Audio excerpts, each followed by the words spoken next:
the Job Creators Network, and Karen Zuppa, owner at Complete Bookkeeping and Accounting. Hey, Karen, welcome. Good morning, John. Thank you for having me on your show. Oh, Karen, I'm fired up. Now, I got to ask you, Karen, you have a small business, Complete Bookkeeping and Accounting, LLC. I've got a couple LLCs. 263,000 jobs just created in the Trump economy. What is different in your business, in your company, since Trump got elected? Well, I can tell you we have just been so busy, and all my competitors that do the same thing as I do, we are referring business to each other because we're all, do you have time to take on this client? And we'll be like, no. And so right now we're having trouble finding people for the clients that are looking for our services. And so the economy where I'm at is booming from my perspective. And like I said, all my colleagues that do the same thing as I do, we're referring to each other. We're asking, do you have the bandwidth to help this client? Can you help them clean up this mess? Can you help them get ready for their taxes? Can you take over their outsourced accounting? And we're all trying to figure out what's the best client in that arena so that we can be more efficient, so that we can help the people that need our services. Well, that's look, when things are going well and people have jobs and they're opening up businesses and they're getting tax cuts and they're hiring people and they're buying new equipment, expanding their operations, obviously they need accounting and bookkeeping services, because if you don't have a company, you don't need it. Now they do, and they're expanding. Like us, I mean, we used to do all of it, and who's our CFO would do all of it herself, right? Now she can't keep up with it. We have companies expanding, hiring people, buying things.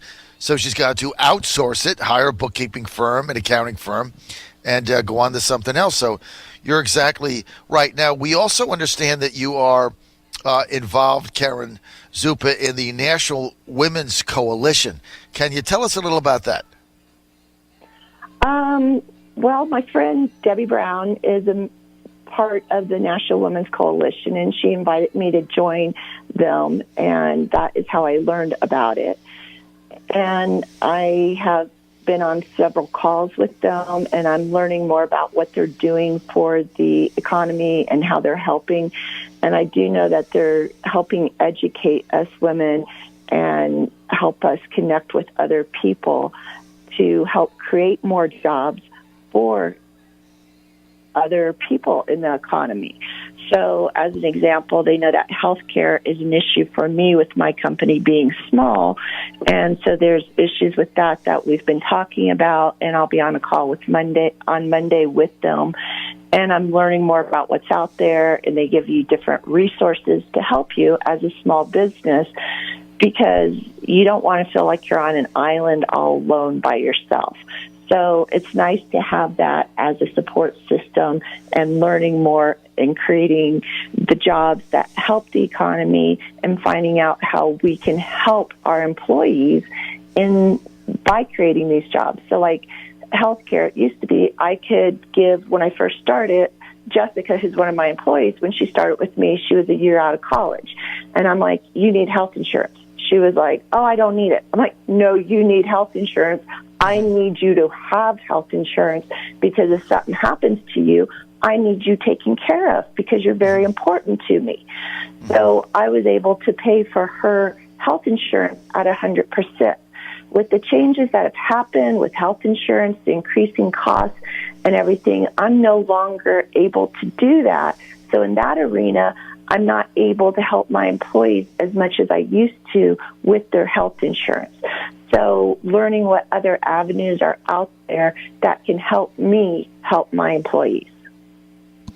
Well, and part of what the National Women's Coalition is doing, rather beyond just the education, if you look at some of the facts here, this economy has improved women's businesses and business ownership and jobs by stunning amounts. Let me just give you some figures here. 11.6 million women owned businesses in 2017. That is the highest in the history of the United States of America. Those businesses, Karen Zuppa, employ, get this, 9 million people, and they generate 1.7 trillion in revenue. There were 1,800 net new women-owned businesses added per day. Per day. Karen, can you even get your arms around that? I want to say it again. In the Trump economy, Karen Zuppa, 1,821 net new women-owned businesses added per day since the president has become president. Is that a stunning figure? It is. Isn't that amazing? And it grew, the women-owned business grew 58% from 2007 to 2018. 58%.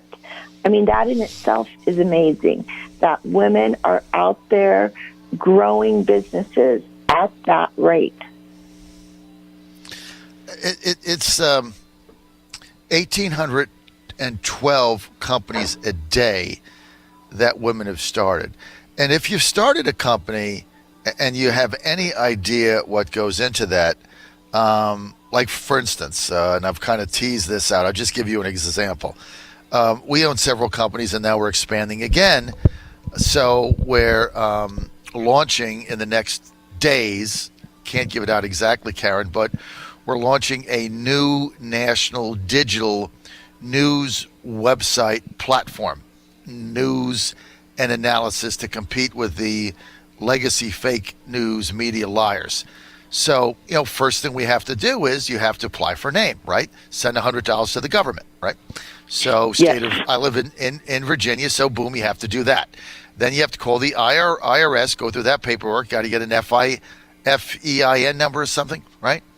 So then we have to do that. That costs money. Then there's a couple of us involved, so we have to do we decide to do an LLC. Just to walk people through what happens here. So then to do the LLC, well, then we need an operating agreement. So everybody's got to get together, and we have to hire a lawyer, pay him, $500, and the lawyer does an operating agreement that everybody signs. So now you're $700 in, and you haven't done anything, right? Then you have to get the money from all the people that are in, and you got to go to a bank, and you got to open up a bank account, and they want all kinds of paperwork and operating agreements. Everything's got to be signed. That takes like five hours of your time. That's just for.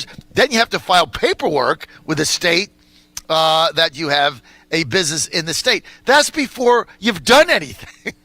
It's like $1,000 to just start the thing up, right? And people don't realize what you go through to start a business. Karen, I got to get to a quick word from our sponsors.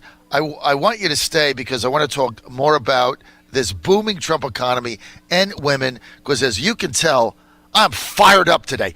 263,000 jobs again, Karen, in the face of the Keynesian economist on Wall Street telling you once again the economy was going to slow. We were only going to get 175,000 jobs.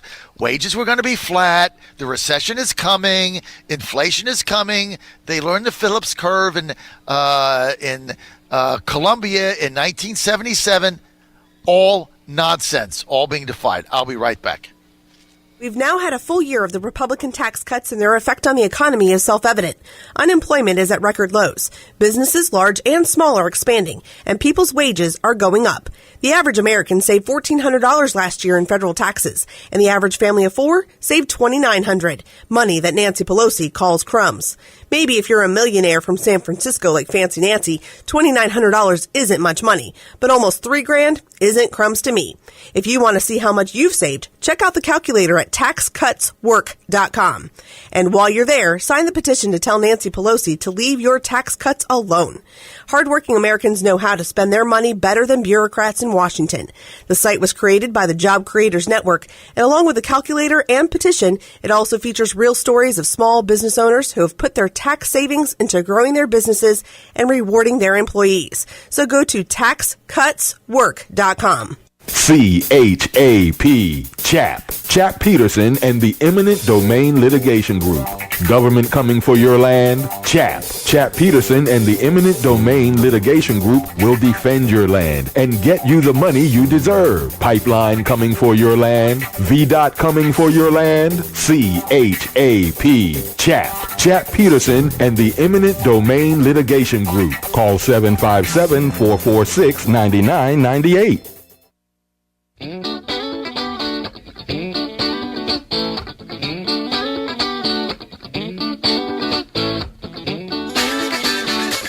Good morning!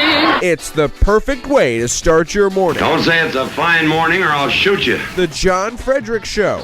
Your home for the hottest topics, the biggest names. Oh, now you're just being crazy. Thoughtful commentary, analysis, and listener interaction. All right, John Fredericks Radio Network. Good to have you back live at Colonial Downs and Rosie's Gaming Emporium. We're with Karen Zuppa. She's an owner at Complete Bookkeeping and Accounting, LLC. She's in Denver. Her business is booming. And tell you what, Karen, when you look at you look at what is going on here, one thing that's really been missed by people, Karen, is the president cutting these crazy regulations. Have you seen any of that having any effect in your own business? Not so much, just in the fact that we're a service-based business, and I think a lot of the effects are more when you're buying capital. I've seen it for more of my clients that have to buy capital items to run their business. But since I'm pretty much just a service-based industry and my capital is people, it has helped me in increasing salaries for my people by being able to retain my people. But I'm seeing it more with our clients that are buying more equipment and how the tax cuts have helped them be able to buy that equipment. Well, the other big thing that the president, he's working on two other things that are going to make a really big difference. Number one, as you're well aware of, is the Trump administration trying to break down the barriers of professional licenses being reciprocal across state lines. For instance, I'm a barber, I'm a hairdresser, and I have a license to cut hair in Maryland. I moved to Virginia. I'll have to go through the same process again. If I can cut hair in Maryland, chances are I can cut it in Virginia. But you can't do that. So you have to pay a $250 fee. You have to go through school. You have to get applications. It takes 6 months before you can do the same job that you were doing 5 miles in the other direction. Makes no sense. The president's trying to get rid of that. Other thing he's trying to do that's going to have an impact on your business as a service business is the Trump administration wants to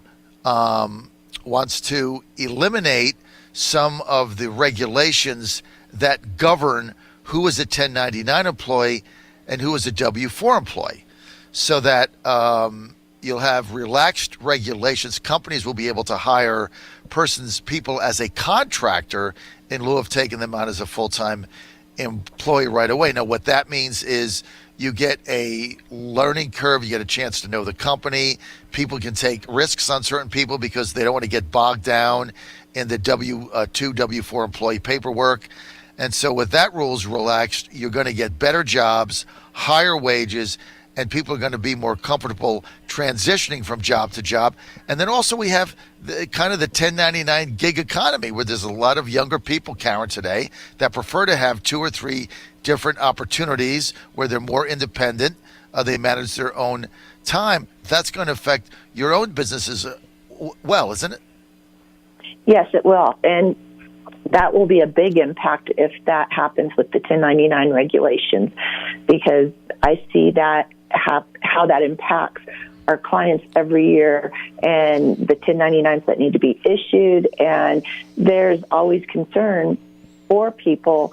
They're like, when do I make them a W-2 per employee?